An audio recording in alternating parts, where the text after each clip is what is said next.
karena hanya Amerika Serikat aja yang punya missiles yang bisa nembus ke sana ya, bunker busternya ya. Nah itu di minggu dini hari itu yang terjadi, dan juga di dua fasilitas lain yaitu di Natanz dan Isfahan ya. Nah di antara tiga ini sebenarnya yang paling penting di Fordo, tapi sebenarnya kalau dilihat dari satelit, di Fordo ini yang paling least impacted karena terlokasi di atas gunung, sehingga sulit sekali dihancurkan gitu ya, dan dalamnya sangat dalam sekali gitu. Nah sini cuman kalau misalnya yang kita lihat di sosial media yang dikemukakan oleh Trump bahwa itu berhasil, sebenarnya di dua tempat lainnya, itu di Natanz dan Isfahan ya. Nah hubungannya apa nih sebenarnya dengan ada perperangan ini, nextnya apa gitu. Nextnya sebenarnya yang kita lihat ya, balik lagi impact-nya terhadap harga minyak gitu ya. Jadi yang untuk capital market sebenarnya kalau kita terlalu delve too much on the geopolitics juga kita ngelihatnya nggak begitu menggerakkan sebenarnya. Tapi yang menjadi benang merahnya di sini adalah impact terhadap oil price akan seperti apa ya. Lalu yang kedua, impact terhadap global growth akan seperti apa.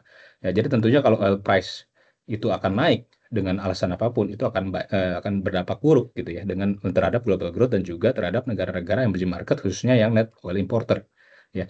Lalu yang kedua, kalau misalnya memang terjadi eskalasi di regional war, of course itu akan memberikan impact negatif terhadap global growth secara keseluruhan karena aktivitas ekonomi akan tersendat gitu ya. Nah ini kalau kita lihat sebelah yang picture sebelah kanan, itu menggambarkan bahwa sebenarnya Iran itu kan memang nggak langsung bertetanggaan dengan Israel ya. Jadi dia perlu melewati Syria, perlu melewati Irak dan beberapa negara kecil di antaranya. Ya, jadi yang bisa Iran lakukan setelah diserang oleh Amerika Serikat adalah dia bisa mungkin menutup Strait of Hormuz di situ ya. Di sudah Selat Hormuz ya, yang diselabelkan. Itu kalau kita secara geografis itu memang tempat jalur keluar masuknya shipping minyak ya, minyaknya Middle East. Jadi mungkin sekitar 20% dari total oil production itu lewat situ. Ya, masuk keluarnya jelas. Ini yang mungkin bisa menjadi bahan untuk Iran pertimbangkan dalam melakukan retaliasi ya. Selain itu, mungkin Iran juga bisa melakukan retaliasi dengan directly attack US proxy di sekitarnya. Ya, di situ ada Afghanistan, di situ ada Irak, ya, di situ ada Oman, ada Uni Emirat Arab yang kemungkinan masih setengah allies-nya US. Bisa saja di situ juga ada military bases-nya Amerika Serikat ya. Nah, jadi itu kemungkinan bisa menjadi target serangan berikutnya oleh Iran. Nah, untuk capital market sebenarnya yang kita lihat kalau mereka serang-serangan di sekitar situ sebenarnya fine-fine aja ya. Kita ngelihatnya secara volatilitas mungkin market akan mulai terbiasa dengan mini konflik atau konflik di Middle East seperti ini selama Strait Hormuznya dijaga. Maksudnya artinya Strait Hormuznya tidak menjadi point of strikes-nya Iran. Jadi selama yang penting Strait of Hormuznya itu tetap bisa shipping itu lewat masuk keluar, kita ngelihatnya efek market negatif itu hanya menjadi knee jerk reaction aja, nggak perlu panik gitu ya. Walaupun misalnya terjadi peperangan kecil-kecilan tuh antara di negara tetangganya Iran dan terhadap Irannya sendiri, yaitu sebenarnya US proxy lawan Iran gitu ya. Tapi selama Strait of Hormuz itu masih aman, harusnya oil energy infrastructure nggak jadi target, itu harusnya impact ke marketnya nggak begitu signifikan ya. Artinya walaupun terjadi eskalasi perperangan di regional Middle East, tapi sebenarnya terkontain dalam hal impact ke global growth dan juga oil price gitu ya. Next slide. Nah sebenarnya kenapa kita sangat melihat gitu ya, yang menjadi kunci penting di sini Strait of Hormuz itu ditutup apa enggak? Tadi jawabannya karena itu kalau ditutup bisa ngekat flow of shipping oil di dunia sebesar 20% dari produksi. Nah sebenarnya kenapa kita kok ngelihatnya itu doang gitu? Kenapa nggak ngelihatnya gonjang-ganjing geopolitiknya? Karena kalau misalnya kita ngelihat yang gonjang-ganjing geopolitik mungkin agak nggak ketebak ya. Dan biasanya secara historis geopolitical risk itu tidak terlalu berdampak terhadap stock market kecuali memang itu memberikan impact terhadap aset price lain atau komoditas price lain gitu ya. Seperti halnya dari sini adalah oil price. Atau pada saat yang Rusia Ukraine war adalah impact-nya terhadap metals price pada saat itu ya. Jadi kita melihatnya jalur impact ke market adalah lewat situ. Nah, di lain sisi kenapa kita peduli sama oil price ya, karena kalau kita sebelah kiri ini adalah chart mengenai komparasi antara CPI-nya US ya.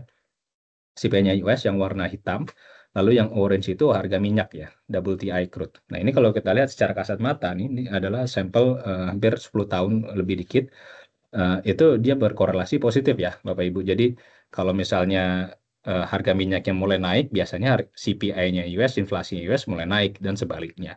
Nah ini kan kalau CPI-nya US mulai naik lagi karena harga minyak belakangan mulai naik lagi, kita memiliki resiko bahwa ekspektasi terhadap pemotongan suku bunga di The Fed itu bisa berkurang probabilitasnya. Sehingga yang tadinya kita pikir misalnya The Fed bisa cut 2 kali lagi, mungkin dia bisa cut cuma hanya sekali atau mungkin tidak ada cut di tahun ini, sehingga berimbas pada BI rate cut punya forecast ke depannya gitu ya. Jadi ini yang kita perlu cermati. Nah, jadi sebenarnya di antara semua yang kejadian selama ini, yang penting adalah oil price, kalau untuk Indonesia ya, oil price tidak naik di atas misalnya $85 gitu ya.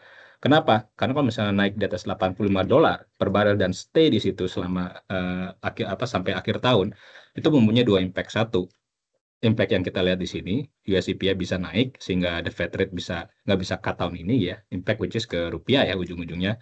Yang kedua adalah dari sisi fiscal deficit. Jadi karena kita punya acuan ICP kita di APBN 2025 itu $80 rata-rata. Kalau misalnya dari sekarang, poin sekarang sampai akhir tahun, oilnya bisa trade di atas $85. Nah itu secara rata-rata mungkin eh, tahun ini bisa di atas $82 asumsi ICP kita. Nah, kalau misalnya apa namanya actual oil price-nya di atas $82 secara rata-rata, itu kemungkinan kita harus nombok lagi lah ibaratnya APBN-nya di sisi fiscal deficit-nya. Jadi dua hal itu memberikan dampak buruk bagi Indonesia kalau harga minyaknya stay di atas $85. Mungkin hitungnya secara kasar seperti itu ya.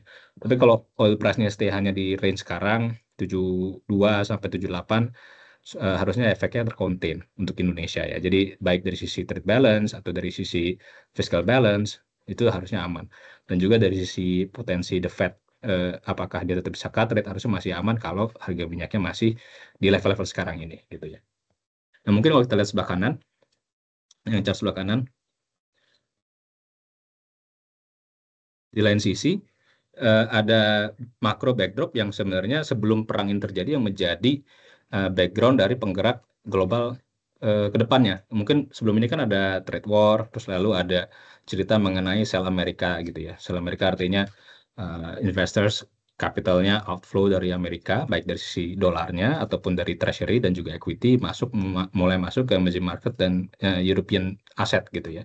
Sehingga secara flow pun dan secara market, equity market Europe mulai outperform, emerging market equity mulai outperform compare sama US equity. Lalu secara currency, so far juga year to date, euro sudah terapresiasi 10% lebih, Japanese yen juga terapresiasi lebih dari 10% terhadap dolar gitu ya. Jadi dolar sudah melemah gitu kan. Itu yang kita namakan sell America trade, mengikuti adanya trade war, lalu juga ada credit rating downgrade dari beberapa rating provider terhadap Amerika Serikat punya bonds. Lalu juga ada kebijakan Trump yang mengenai APBN-nya mau digedein defisitnya, namanya Big and Beautiful Bill, itu bikin concern terhadap defisit Amerika ke depan. Nah, hal itu semua bikin yang namanya sell America trade ya. Nah, sell America trade ini memang agak rare ya. Dari sudut pandang kita melihat historis misalnya dari tahun 2000-an aja itu jarang terjadi. Artinya gini, biasanya kalau misalnya lagi risk averse, itu either dolarnya yang menguat atau goldnya menguat gitu. Dua aja, salah satu. Dan US Treasury-nya yieldnya turun, biasanya begitu. Nah, kalau sekarang yang kejadian, ini US Treasury-nya naik gitu ya, karena ada sell America trade, tapi dolarnya juga melemah. Biasanya kalau US Treasury yield-nya naik, itu dolarnya menguat gitu. Jadi kali ini agak aneh gitu ya. Sebenarnya aneh aneh lebih karena memang ini nggak pernah kejadian gitu selama 20 tahun terakhir. Tapi apakah itu pernah? Sebelumnya ya pernah. Nah, yang menjadi backdropnya adalah sebenarnya ada terjadi divergensi ini antara kebijakan moneter negara-negara besar. Ini yang menjadi backdrop sebelumnya. Kenapa bisa divergence? Karena market cukup confident bahwa misalnya contoh, negara Amerika Serikat bisa tetap nggak usah cut rate, tapi negara Eropa bisa cut rate. Dan juga negara China, PBOC bisa tetap cut rate. Kenapa bisa kayak gitu? Karena ada expectation terhadap growth-nya di masing-masing negara ini shifting. Yang tadinya orang optimis di US secara relatif ya, mulai nggak terlalu optimis di growth-nya US dan mulai melihat, oh Eropa bisa ngasih growth lebih bagus, mungkin China bisa lebih bagus. Kenapa bisa berpikir seperti itu? Karena ada yang namanya response function dari sisi stimulus masing-masing negara itu berbeda.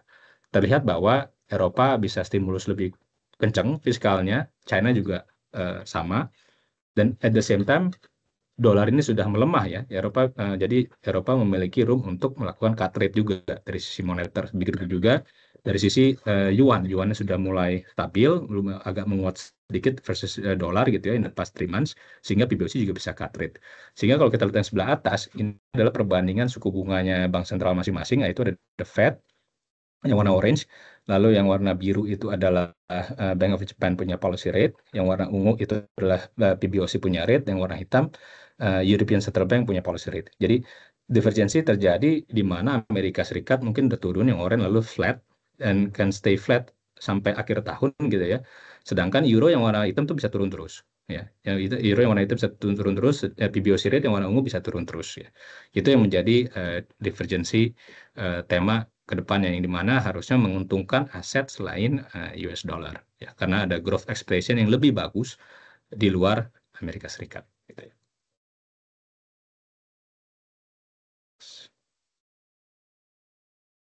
Nah, sebenarnya kalau kita melihat dari ada dua big team ya, mungkin kita ngomongnya ya. Sayang tema satu kita nyebutnya mungkin geopolitical risk gitu ya. Itu kita satuin sama trade war. Lalu yang tema kedua itu adalah divergence monetary policy di seluruh dunia gitu ya. Mungkin ada dua tema itu. Nah, kalau kita ambil, memang ini kan banyak sekali ketidakpastian. Artinya bukan artinya volatilitas itu akan naik terus, mungkin kita view-nya volatilitas akan stay aja kayak gini. Nggak naik lagi, nggak turun lagi, tetap aja volatility akan segini aja. Tapi ketidakpastiannya meningkat. Artinya apa? Ketidakpastian meningkat artinya outcome yang akan terjadi makin nggak kebayang seperti apa. Jadi mungkin sebagai investor akan bingung gitu ya, how to position in the situation, karena kalau kita nggak tahu outcome-nya seperti apa, gimana kita cara positioning kan seperti itu. Jadi untuk nge-tackle aset tersebut, kita bikin 3 skenario sebenarnya. Yang kita lihat sebenarnya dari semua itu, yang akan play out bisa terjadi 3 kemungkinan ini. Ya, ada A, B, sama C. Jadi di masing-masing kita asumsikan mengenai trade war, lalu juga kita asumsikan mengenai perang di Middle East gitu ya. Jadi yang let's say yang A gitu ya, skenario A. Ini kita kasih kemungkinan probabilitas terjadi 25%. Di mana di sini kita asumsikan di sisi trade war tidak terjadi negosiasi yang baik ya, yang di mana ada banyak negara melakukan retaliasi dan lain-lain. Di lain sisi, dari sisi perang di Middle East, kita asumsikan terjadi eskalasi di regionalnya dan Amerika join Israel clashes di Hormuz Strait gitu ya. Sehingga outcome-nya di sini adalah stagflationary. Kenapa stagflationary? Satu, dari trade war-nya tidak ada solusi. Di lain sisi, dari sisi perang di Middle East-nya makin serang-serang antara Amerika, di mana Hormuznya menjadi titik yang diserang juga sama Irannya, sehingga impact-nya oil price bisa naik di atas $100 per barrel, maka outcome-nya stagflationary. Nah, skenario B, ini yang mungkin yang base case kita ya, skenario B, karena probabilitas kita kasih 50%. Di sisi trade war-nya as it is sekarang, di mana ada beberapa negosiasi yang progressing gitu ya, tapi mungkin nggak semua hilang, tarifnya tetap ada, tapi banyak yang dikurangin dari sisi reciprocal tarifnya. Tapi di sisi konflik yang mengenai Israel-Iran, tetap terjadi konflik, tapi terkonten di situ ya. Jadi terkonten antara Israel, Iran, dan sedikit gesture dari US. Nggak melebar ke negara-negara tetangga di Iran, atau nggak melebar ke Rusia atau China gitu. Jadi di skenario B masih seperti sekarang ya, tapi eskalasinya hanya serang-serangan antara proksinya US terhadap Iran. Di sini kita ekspektasinya oil mungkin cukup spike-nya sampai mentok $80 doang per barel, dan akan range bound di situ karena tensi masih ada, perang masih ada, tapi nggak sampai to the extent di mana Irannya ngamuk, dia menjadi musuh satu dunia dan menutup Selat Hormuz. Itu belum menjadi asumsi di skenario B. Di sini outcome-nya masih reflation. Artinya apa? Di sini kebijakan-kebijakan pemerintah dari sisi moneter atau fiskal masih bisa melakukan respons secara akomodatif ya. Jadi skenario B ini paling enak sebenarnya. Di mana ya mungkin inflation nggak turun-turun banget, tapi pemerintah seluruhnya, kebijakan bank sentral dan fiskal masih bisa sifat akomodatif. Lalu yang C, ini reciprocal tarif di clawed back. Ya, itu asumsi dari sisi trade war-nya, semua damai, dan juga dari sisi Middle East juga damai, sehingga balik oil price ke bawah $75 per barel, sehingga outcome-nya di sini kita sebutnya Goldilocks. Next slide.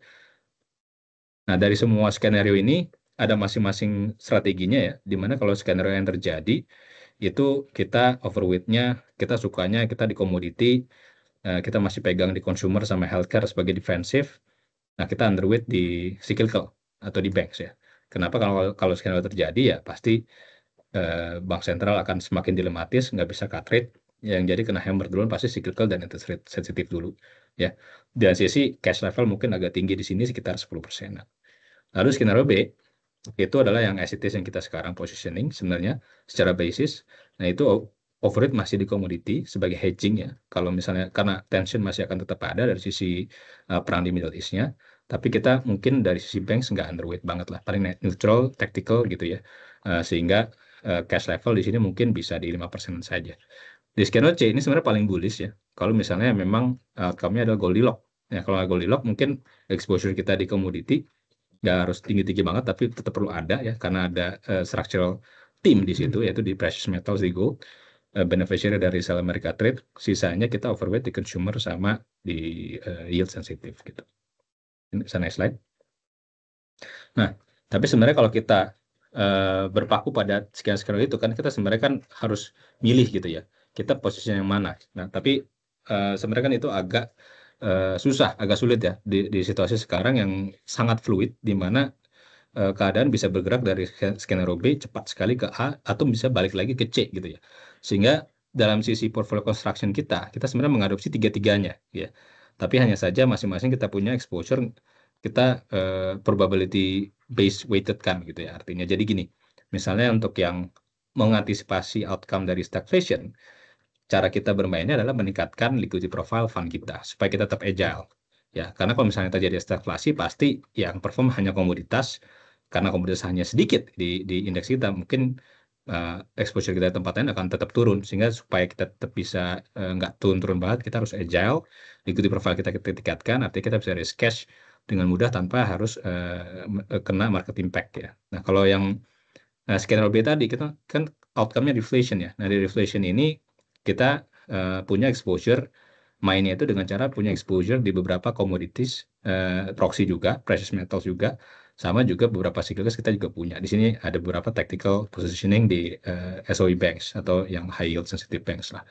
Lalu yang paling kanan, kalau di skenario Goldilocks terjadi, kita punya exposure di domestic stock yang ceritanya lebih ke alpha.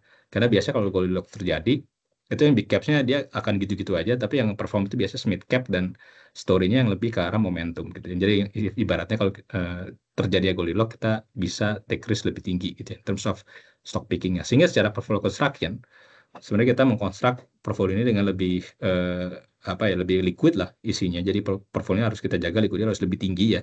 Jadi kita lebih sukanya semuanya yang barang yang lebih liquid.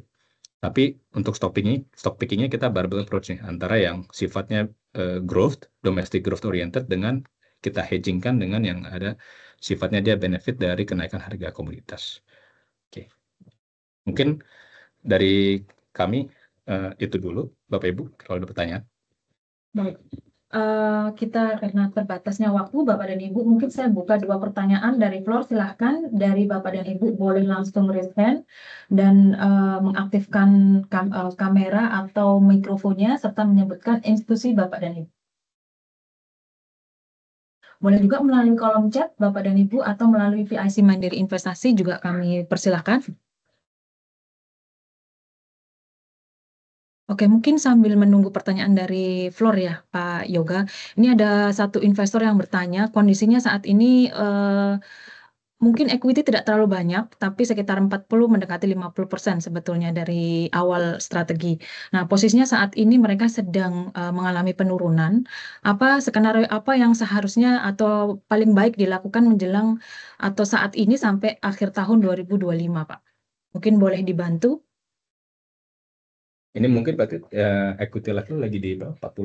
Iya, equity strategi sebetulnya dia 40-60, 60-nya di obligasi, tapi dengan 40% penurunan itu jadi istilahnya menarik seluruh portofolio secara keseluruhan gitu. Nah, apa yang harus dilakukan? Apakah dia seperti skenario Mandiri Investasi di skenario B tadi menambah justru di saham-saham yang cyclical dan komoditi, atau justru di skenario A dengan menaikkan liquidity di beberapa equity dia gitu. Ya mungkin karena kita melihatnya juga di skenario B akan lebih probable untuk terjadi gitu ya. Kita lebih ke arah kalau ada penurunan lebih pakai untuk mulai nyicil masuk. nyicil masuk. Kenapa? Karena kita memang view-nya eskalasi perang ini mungkin bisa terjadi, tapi belum tentu harga minyaknya itu bisa naik ke atas $100 secara sustainable. Jadi mungkin yang akan terjadi adalah akan banyak noise perang di Middle East gitu ya, saling serang. Tapi market lama-lama bisa mengabsorb noise itu lebih baik. Artinya volatilitas market reaksinya akan semakin lama semakin kecil terhadap berita dari Middle East perperangan itu. Kecuali memang Selat Hormuz tadi memang terkena impact ya, itu beda. Itu mungkin sedikit outlier, kita harus risk cash. Tapi itu belum base case kita. Jadi lebih ke arah kita sekarang lebih ke mulai gradually masuk ke market gitu ya. Untuk sahamnya kita barbell tadi, kita suka yang domestik ada cerita story di growth-nya, itu di consumer, healthcare, dan juga beberapa basic materials. Lalu juga kita ada hedging di commodity juga ya. Komoditinya itu mungkin yang gold related dan beberapa energy related untuk kalau misalnya tiba-tiba ada potensi skenario ini mulai masuk ke A gitu ya. Seperti itu. Oke, untuk Bapak dan Ibu para investor dari Mandiri Investasi, baik dari institusi maupun dari agen penjual reksadana, jika ada pertanyaan kami persilahkan.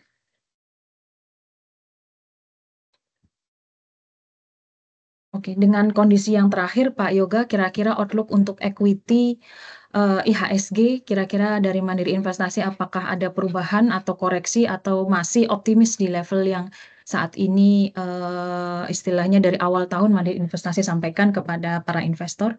Ya, kita kan jadi di sini kita juga ada sampaikan untuk per masing skenario itu ada kurang lebih expected return equity dan fixed income gitu ya. Nah ini kalau misalnya karena kita masih di skenario B dan kita melihatnya masih di skenario B juga, equity return kita ekspektasikan memang hanya 1,7% year on year gitu ya. Jadi kalau misalnya ditranslatekan di JCI mungkin sekitar 7.300-an gitu ya, 7.200 sampai 7.300 itu masih sama gitu ya. Sedangkan untuk fixed income juga yield kita masih maintain di 6,6 sampai 6,9 hingga akhir tahun sih. Gitu. Oke, jadi saat ini belum ada perubahan ya, Pak Yoga dari Mandiri Investasi. Baik, dari para investor saat ini, jika masih ada pertanyaan, kami persilahkan, boleh silakan raise hand. Ini ada di kolom chat, oh sorry, maaf. Ini ada pertanyaan dari Handili, penurunan IHSG saat ini lebih dari sentimen perang atau sentimen rebalancing dari FTSE karena indeks Asia koreksi masih minim dibandingkan Indonesia. Mungkin boleh langsung dikomentari Pak Yoga. Ya, terima kasih. Terima kasih pertanyaannya. Mungkin untuk yang penurunan JCI kali ini kita melihatnya memang berbagai faktor. Pertama, FTSE rebalancing dulu ya, karena kemarin ada terjadi FTSE rebalancing, kita ada outflow. Untuk beberapa bank memang kena outflow cukup besar ya. Nah, di atas 1 hari ADTV, sehingga itu memberikan impact negatif dulu ya. Jadi mungkin lokalnya yang dilakukan oleh local fund managers mungkin ya memang mereka jualan dulu gitu ya kemarin-kemarin lalu mulai masuk di minggu ini gitu setelah outflow-nya selesai. Itu satu. Memang ada impact dari situ. Dari sisi sentimen perang juga mungkin ada, tapi kita ngelihatnya harusnya bisa dijadikan untuk entry point lagi gitu ya. Jadi kita ngelihatnya si peers juga akan mulai masuk lagi ke market. Karena itu tadi, karena kita ngelihatnya sentimen perang ini sifatnya harusnya lagi-lagi ya, selama Strait Hormuz yang nggak diserang, harusnya kita bisa pakai kalau ada volatilitas untuk masuk lagi. Itu dua. Yang ketiga, dari sisi mungkin kan teman-teman juga aware ada IPO CDIA ya. Jadi kita ngelihatnya retail investor mungkin agak take profit cukup deras dari minggu lalu sampai sekarang. Mungkin buat nyiapin duitnya atau cashnya cukup banyak buat masuk ikutan di IPO CDIA. Jadi ada 3 hal itu sih kita ngelihatnya yang mungkin agak nurunin JCI ya. Oke, mungkin boleh satu pertanyaan terakhir Pak. Untuk para investor yang investor di saat ini, di equity mungkin boleh dikasih advice ya. Kalau skenario B Mandiri Investasi kan overweight di consumer healthcare. Tapi kalau masih ada tactical masuk ke perbankan karena tujuannya untuk mendapatkan dividen, apakah masih cukup menarik Pak? Asumsi 1 tahun ke depan di hold. Kalau mungkin untuk yang per sekarang mungkin kita memang udah well position di beberapa healthcare consumer dan juga commodities ya sebagai barbell approach kita gitu kan. Tapi untuk yang bank kita mungkin agak lebih lebih sabar masuknya karena mungkin data perbankan di bulan Mei masih agak kurang baik dari sisi likuiditas dan juga kalau misalnya dengan oil price yang masih segini takutnya nanti BI agak konservatif dulu jadi di Juni mungkin likuiditas belum terlalu kelihatan baik, nanti mungkin kelihatan membaiknya itu di bulan Juli gitu ya. Jadi mungkin di saat monthly datanya kelihatan bahwa LDR mungkin bisa kelihatan turun gitu ya, mungkin kita bisa lebih agresif lagi untuk masuk ke bank. Kalau untuk masalah dividen mungkin kita ngelihatnya lebih ke apa namanya, bisa punya entry point yang masih lebih baik ya ke depannya karena masih ada voltage ini.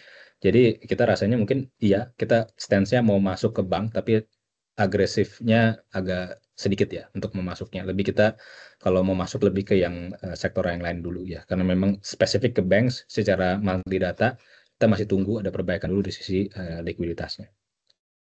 Oke, baik. Terima kasih. Jika masih ada pertanyaan, silahkan Bapak dan Ibu boleh di chat atau melalui PIC Mandiri Investasi juga kami persilakan. Jadi mungkin sambil menunggu, ini summary dari yang tadi disampaikan oleh Pak Yoga ya. Jadi lebih kepada apa yang terjadi secara geopolitik di Timur Tengah, dan kita lihat ada kemungkinan keterlibatan Amerika, yang kita khawatirkan CPI dan harga minyak akan naik karena dua-duanya berkorelasi positif ya Bapak dan Ibu, dan ini yang kita khawatirkan akan menurunkan global growth secara keseluruhan. Nah, untuk Mandiri Investasi sendiri tadi disampaikan bahwa sampai saat ini kita belum ada perubahan outlook indeks IHSG maupun obligasi yield 10 tahun. Jadi kita masih melihat 7.200 sampai 7.300 untuk IHSG, sedangkan untuk fixed income Bapak dan Ibu itu masih di level yield 10 tahun 6,6 sampai 6,9. Mungkin sampai di sini kami cukupkan flash update pada siang hari ini Bapak dan Ibu terkait dengan kondisi terakhir terutama secara global dan indeks harga saham gabungan yang mengalami penurunan kurang lebih dari minggu yang lalu itu di atas atau hampir 5% ya berturut-turut. Nah, sampai di sini terima kasih atas perhatian dan waktunya Bapak dan Ibu. Semoga flash update untuk market yang koreksi tidak terjadi dalam waktu dekat ya, artinya market kembali positif. Terima kasih, mohon maaf atas kekurangannya. Kita bertemu lagi di event mendatang. Selamat siang, wassalamualaikum warahmatullahi wabarakatuh.